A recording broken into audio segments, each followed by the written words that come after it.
श्री स्वामी समर्थ अवधूत चिंतन श्री गुरुदेव दत्त सरिता 24 स्वामी या आपल्या स्वामी चॅनलमध्ये तुम्हा सर्वांचं परत एकदा खूप खूप स्वागत आहे. तर आजचा दिवस तुम्हाला खूप छान जावं आणि स्वामी कृपेने तुमच्या सर्व चांगल्या इच्छा महाराज नक्कीच पूर्ण करत अशीच मी महाराजांच्या प्रार्थना करते.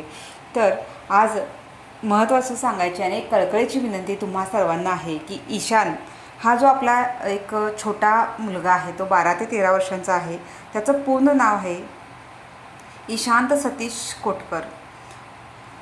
तर हा आपला जो ईशान आहे तो 12 ते 13 वर्षांचा आहे. मागच्या अगदी त्याला रक्षाबंधननंतर जो त्रास सुरू झाला, अचानक त्याला ताप आला आणि तो ताप त्याच्या डोक्यामध्ये गेला. त्याच्यामुळे त्याला ॲडमिट करावं लागलं. तो ICUमध्ये होता. तो 10 ते त्यानंतर तो ICUमध्ये ॲडमिट झाला आणि मग 10 ते 12 दिवस तो बेशुद्ध अवस्थेत होता. त्याची कुठलीही काहीही शाश्वती डॉक्टरांनी दिलेली नव्हती. आणि मग त्याच परिस्थितीत त्यांच्या नातेवाईकांना किंवा त्यांच्या आई थ्रू त्यांच्या एका मैत्रिणीने कॉन्टॅक्ट केला आणि स्वप्नील दादांना कॉन्टॅक्ट करायला सांगितलं त्यांच्या आईला. मग स्वप्नील दादा जे आपले सोलापूरचे स्वप्नील दादा आहेत, तर त्यांनी काय केलं, तर मग त्यांनी आपलं जे वटवृक्ष मंदिरात किंवा समाधी मंदिरात जे अभिषेकाचं तीर्थ असतं ते तीर्थ घेतलं आणि भस्म विभूती जे काही स्वामींचा आशीर्वाद म्हणून त्याला पाठवता येईल ती पाठवण्याची सोय केली आणि त्या मुलापर्यंत ते तीर्थ ते भस्म पोहोचवलं. त्यानंतर झालं काय की एक 10 ते 12 दिवसांनी त्याची शुद्ध आली आणि तो थोडा नॉर्मल झाला आणि मग त्याला डिस्चार्ज मिळाला. मग तो घरी आला. मग झालं काय की ह्या ज्या आपल्या ताई आहेत, म्हणजे ज्या ईशानच्या आई आहेत, तर त्या आधीपासून ह्या स्वामी सेवेकरी नव्हत्या.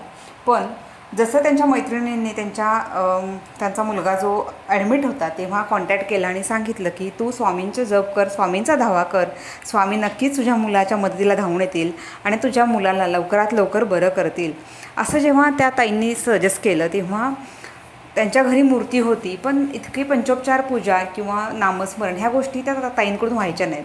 आणि मग संकटात का असेना पण जेव्हा ताईंना स्वामींच्या सेवेचं महत्त्व कळालं तेव्हा त्यांनीही जप सुरू केला. त्यांच्या नातेवाईकांनी सगळ्यांनी मिळून ह्या आपल्या ईशानसाठी जप सुरू केला आणि मग तो हळूहळू नॉर्मल होऊ लागला.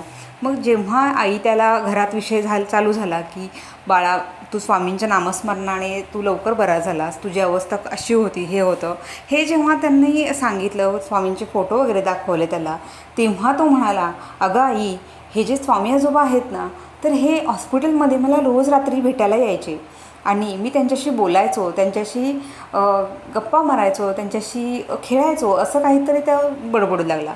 आणि मग एक सगळ्यांना आश्चर्याचा धक्का बसला की जिथे आमची काहीच सेवा नसताना फक्त सामूहिक नामस्मरणाने आणि स्वामींच्या कृपाशीर्वादानेच हा मुलगा वाचलेला आहे आणि साक्षात स्वामी महाराज त्याला भेटायला जायचे. त्याला आजारातून म्हणजे कठीणातल्या कठीण आजारातून त्याला बाहेर काढण्यासाठी स्वतः स्वामी महाराज त्याच्यासोबत होते. अजून काय पाहिजे, म्हणजे बघा, हाक मारताच प्रकट होणारे माझे स्वामी, जिथे स्वामी पाय तिथे न्यून काय. तर स्वामींबद्दल काय बोलावं, जर तुम्ही मायेने आतरतेने हाक मारली तर स्वामी महाराज प्रकट होतात, हे त्याचं एक नितांत उदाहरण आहे. आणि मग त्या बाळाने सांगितलं, ईशानने सांगितलं की आई, मी हॉस्पिटलला असताना मला हे जे आजोबा आहेत ते मला भेटायला यायचे, माझ्याशी खेळायचे, माझ्याशी गप्पा मारायचे आणि हेच आहेत का मग हे स्वामी आजोबा, असं त्या मुलाने सगळ्यांना सांगितलं. तर इतकी सुंदर सगळे घडी बसत होती.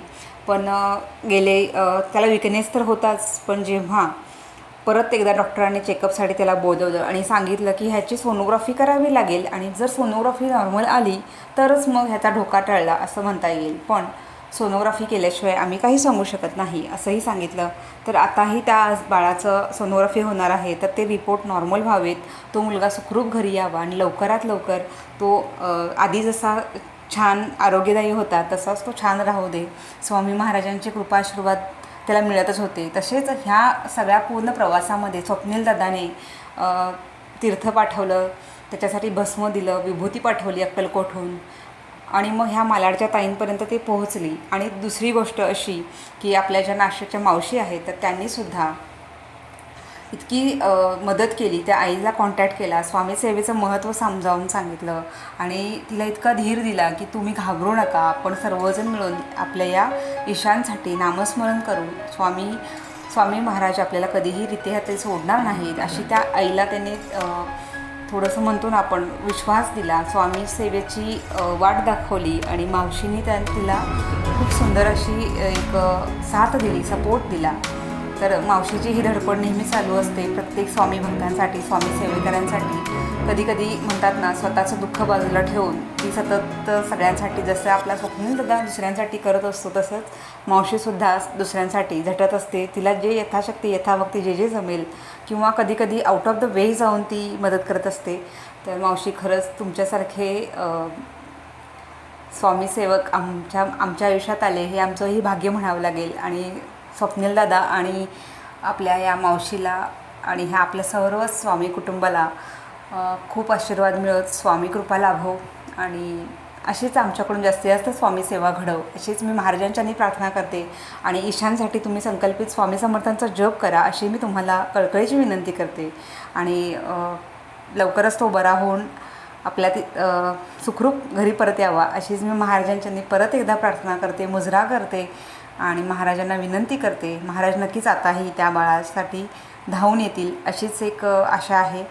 चला तर मग झालेली सर्व सेवा आपल्या स्वामींच्या चरणी अर्पण करते आणि आपली रजा घेते. श्री स्वामी समर्थ.